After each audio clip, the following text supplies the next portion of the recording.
Hello বন্ধুরা, আমি তোমাদেরকে দেখো ভাপে পুলি করে দেখাচ্ছি। ফুটন্ত জলে আমি চালের গুঁড়ো দিয়ে দিলাম। চালের গুঁড়োটা দেখো আমি সেদ্ধ করে নিচ্ছি। সেদ্ধ করে একটা ডো বানিয়ে নেব। ডোটা তৈরিও হয়ে গেছে। দেখো আমি একটা থালের মধ্যে ডোটা নামিয়ে দিলাম।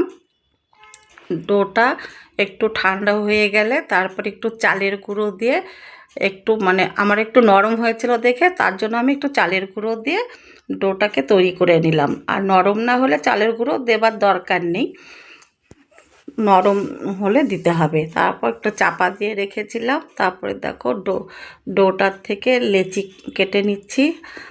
লেচি কেটে নিয়ে হাতের সাহায্যে গোল গোল করে নিচ্ছি। গোল গোল করে নিয়ে তারপর আমি এই যে পুলি বানিয়ে নিচ্ছি দেখো। আর এটা তো তেল ছাড়া সেদ্ধ, যারা তেল খায় না তাদের জন্য এটা ভীষণই ভালো লাগবে, ভালো। আর ভালোও লাগে খেতে, বেশ টেস্টিও হয়। আর এর ভিতরে পুর দিয়ে দিলাম আমি নারকেলের পুরটা, পুর করে আমি রেখেছিলাম নারকেলের পুর, সেটাই দিয়ে দিলাম। আর এই পুরটা একটু নরম করে করতে হবে। খেজুরের গুড় দিয়ে আমি নারকেলের পুরটা তৈরি করেছিলাম। এবারে পুলি বানিয়ে নিচ্ছি দেখো। এই যে পুলি আমি বানিয়ে নিলাম। আর একটু এগুলো বড় বড় করেই করতে হয়, যেহেতু এগুলো ভাপে হবে সেজন্য দেখো।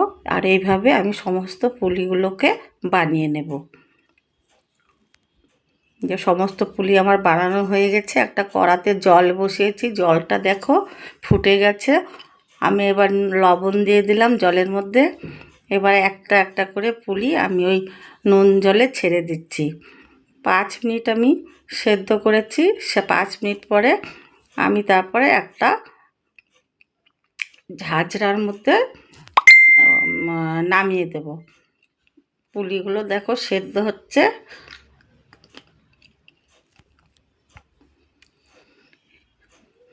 এবার এই যে এই ঝাঁঝরা পাত্রটার মধ্যে নামিয়ে দিলাম। নামিয়ে দিয়ে তারপরে আমি এই যে কলের মধ্যে ঠান্ডা জল দিয়ে ধুয়ে দিলাম। নয়তো একটা একটু মার হয়, তো আঠা আঠা ভাব থাকবে, একদম ওটা চলে গেল।